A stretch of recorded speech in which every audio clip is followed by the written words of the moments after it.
y'all, this fire is over by Allison, Texas. You can see the smoke. I'm leaving my house to go to the emergency room. But if y'all could pray for rain, we need it in Texas and Oklahoma really bad.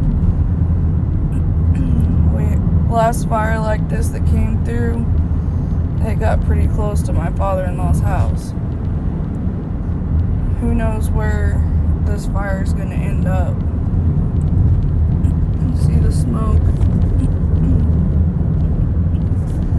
I saw a picture the other day of a fire that happened on Sunday, and there was a praying angel. I don't see one in this, but if you guys could please pray for rain. Thank you.